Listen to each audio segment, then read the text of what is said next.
Jujutsu chapter 256 हमारे सामने आ गया है एंड इस चैप्टर में फाइनली हम हमारे यूजी इतादोरी का ट्रू पावर अप देखते हैं, जो कि लिटरली बहुत ही ज्यादा खतरनाक होने वाला है। पिछले चैप्टर के एंड में हमने देखा था कि माकी यूजी एंड चोसो, मिगुएल और लारुई के साथ फिर से इस बैटल को ज्वाइन करते हैं एंड चैप्टर के एंड में सुकुना लारुई को एक ब्लैक फ्लैश मारता है एंड इस चैप्टर के शुरू में हम एक फ्लैशबैक देखते हैं जहाँ गोजो सबको ब्लैक फ्लैश के बारे में सिखा रहा होता है। वो लोग गोजो को ये पूछते हैं कि क्यों वो अपने मर्जी से ब्लैक फ्लैश को यूज नहीं कर सकता और इसके आंसर में हमारे गोजो सेंसे बोलते हैं कि तुम लोगों को ऐसा क्यों लगता है कि मैं एक इस तरीके की खतरनाक अटैक को बहुत ही आसानी से यूज कर सकता हूँ। पर तभी गोजो ये रियलाइज करता है कि क्योंकि उसके पास 6 आइज है इसलिए सबको ये लगता है कि वो सब कुछ कर सकता है, पर ये उतना भी ज्यादा आसान नहीं है। गोजो उन लोगों को ये बोलता है कि एक ब्लैक फ्लैश को एक्टिवेट करने का कोई डेफिनेट वे नहीं है। जब वो अपने फुल पावर को यूज करके अपने कर्स्ड एनर्जी को अपने पंचेस के अंदर स्टोर करता है तब शायद गोजो एक ब्लैक फ्लैश को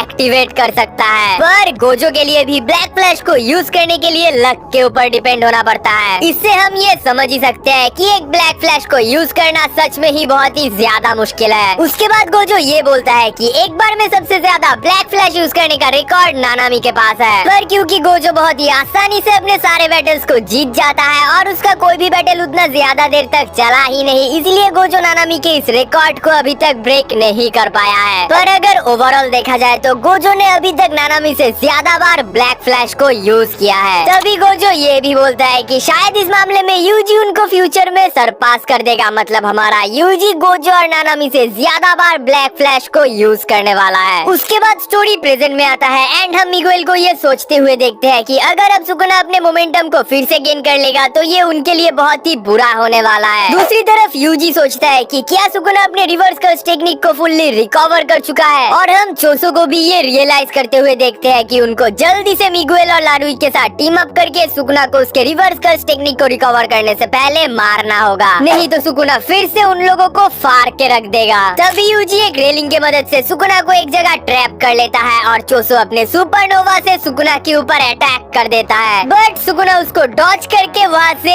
एस्केप कर जाता है। तभी इंस्टेंटली माकी वहाँ पर आके सुकुना के ऊपर अपने कटाना से हमला करने जाती है, बट सुकुना उसके कटाना को पकड़ के माकी के ऊपर अपना थर्ड ब्लैक फ्लैश लैंड करता है और उसके तुरंत बाद ही सुकुना माकी के ऊपर अपने स्लैशेस को रिलीज करता है। माकी नोटिस करती है कि अब सुकुना के स्लैशेस का पावर भी बहुत ही ज्यादा बढ़ चुका है और जब वो ये बात सोच ही रही होती है तभी सुकुना फिर से माकी के ऊपर अपने स्लैशेस से अटैक कर देता है, पर हमारे चोसो भाई अपने सुपरनोवा का यूज करके उन स्लैशेस को बहुत ही आसानी से ब्लॉक कर लेता है। तभी इंस्टेंटली फिर से सुकुना अपने स्लैशेस को चोसो के ऊपर यूज करता है, पर वो स्लैशेस चोसो के ऊपर हिट करने से पहले ही सुकुना चोसो के पीछे आ जाता है, क्योंकि तब चोसो का पूरा ध्यान सुकुना के उन स्लैशेस के ऊपर होता है, इसलिए वो सुकुना को अपने पीछे नोटिस ही नहीं करता एंड इस सिचुएशन का फायदा उठाकर सुकुना चोसो को एक दीवार पर फेंक के मारता है और उसके ऊपर अपना फोर्थ ब्लैक फ्लैश लैंड करता है। चोसो ब्लड मैनिपुलेशन का यूज करके अपने बॉडी के ऊपर एक आर्मर क्रिएट कर लेता है, जिसके वजह से चोसो के ऊपर उस ब्लैक फ्लैश का इम्पैक्ट बहुत ही ज्यादा कम हो जाता है। तभी चोसो सुकुना के एक हाथ को पकड़ लेता है एंड यूजी वहाँ पर आके सुकुना के फेस पर एक बहुत ही पावरफुल पंच करता है। चोसो ये बोलता है कि चाहे सुकुना कितने भी ब्लैक फ्लैश मार के खुद के पावर को रिगेन कर ले, पर अगर यूजी अपने पंचेस से सुकुना के ऊपर अटैक करता रहेगा तो फिर से सुकुना का कर्स्ड एनर्जी आउटपुट कम हो जाएगा एंड मेगुमी के बॉडी से भी उसका कंट्रोल एकदम ही खत्म हो जाएगा। दूसरी तरफ हम लारुई को देखते हैं जो कि सुकुना से ब्लैक फ्लैश खाने के बाद बहुत ही ज्यादा इंजर्ड हो गया है। मिगुएल लारुई को बोलता है कि भाई हम यहाँ बहुत कुछ कर चुके हैं, चल अब यहाँ से निकलते हैं, बट लारुई बोलता है नहीं, मुझे अभी भी एक और चीज करना है। तभी फिर से पीओवी यूजी के ऊपर आता है। सुकुना यूजी को पकड़ के उसे ग्राउंड में स्मैश करने की कोशिश करता है, पर उसके बदले में यूजी ही सुकुना के ऊपर पियर्सिंग ब्लड से हमला कर देता है। सुकुना यूजी को पुश करके पीछे करने की कोशिश करता है, बट यूजी फिर से अपने जगह में वापस आ जाता है। तभी नैरेटर हमें बोलते हैं कि जब यूजी माहितो के ऊपर अपने ब्लैक फ्लैश को यूज करने वाला था तब माहितो ने वो चीज पहले से ही सेंस कर लिया था and at this moment Sukuna ने भी वही चीज सेंस कर लिया है एंड इसीलिए वो अब यूजी को अपने बॉडी से दूर रखने की कोशिश कर रहा है। पर तभी लारुई अपने कर्स टेक्निक का यूज करता है एंड सुकुना का फोकस यूजी से हट के लारुई के ऊपर शिफ्ट हो जाता है। तो बेसिकली लारुई अगर अपने कर्स टेक्निक को यूज करके किसी के फिजिकल बॉडी को ग्रैब करता है तो इससे लारुई को उस पर्सन के कॉन्शियसनेस को भी ग्रैब करने का एक्सेस मिल जाता है। एंड इसी टेक्निक का यूज करके लारुई सुकुना के फोकस को अपने तरफ शिफ्ट कर लेता है, जिससे कि यूजी को सुकुना के ऊपर अटैक करने का एक चांस मिल सके।